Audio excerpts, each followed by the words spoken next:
Oke guys, kita yang ke pertama dulu kenapa alasan Bitcoin diciptakan.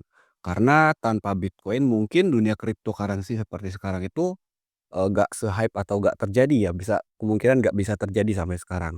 Jadi kita akan bahas dulu kenapa Bitcoin ini diciptakan dan alasannya apa ya. Bitcoin itu diciptakan sebagai solusi untuk sistem keuangan yang rusak. Satoshi Nakamoto ingin membuat uang digital. Ia ingin bisa kirim ke siapapun tanpa perantara.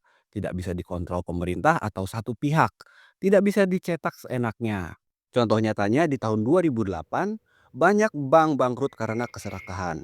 Pemerintah menyelamatkan mereka dengan mencetak uang baru, berakhir inflasi besar. Disinilah awal mula Bitcoin muncul. Sampai sekarang belum ada yang tahu Satoshi siapa. Sekarang ia memiliki sekitar 1 juta Bitcoin. Dan masih belum bergerak guys. Sekarang kita ke tahap blockchain. Blockchain adalah teknologi penyimpanan data digital yang bekerja secara terdesentralisasi, lalu transparan dan aman. Data disimpan dalam blok-blok yang saling terhubung satu sama lain seperti rantai. Makanya disebut blockchain atau rantai blok.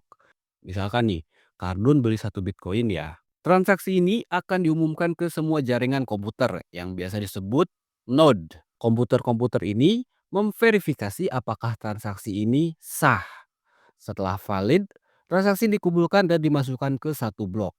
Setelah blok selesai, blok itu dihubungkan ke blok sebelumnya menjadi rantai blockchain. Data ini tersimpan selamanya dan permanen. Jadi kalau kalian transaksi Bitcoin atau blockchain itu datanya bakalan permanen guys ya. Ada historinya gitu, kalian beli kapan gitu loh.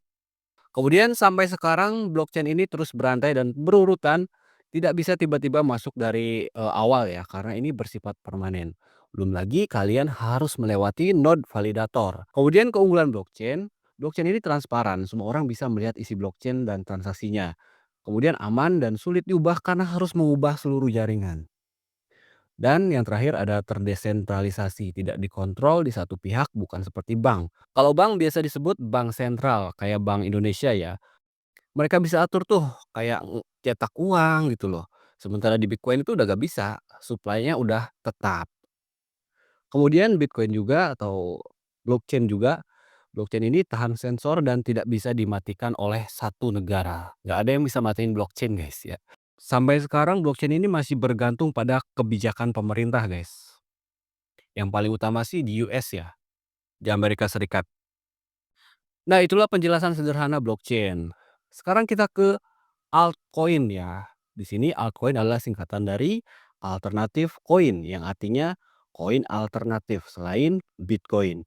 Jadi semua cryptocurrency selain Bitcoin masuknya dalam kategori altcoin. Nah, di sini kita akan bahas perbedaan koin dan token nih. Biar kalian nggak ketuker ya, gampang banget guys. Koin itu biasanya adalah layer satu, artinya punya jaringan blockchain-nya sendiri.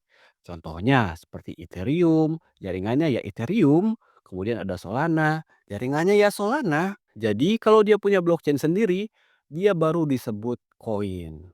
Oke, di sini banyak yang keliru guys. Semua aset kripto disebut koin, padahal salah ya.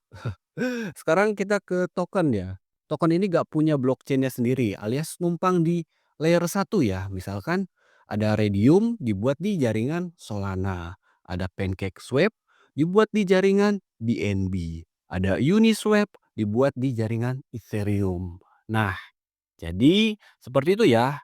Kalau secara profesional kalian harus bisa bedain mana token dan mana koin biar gak malu-maluin ya.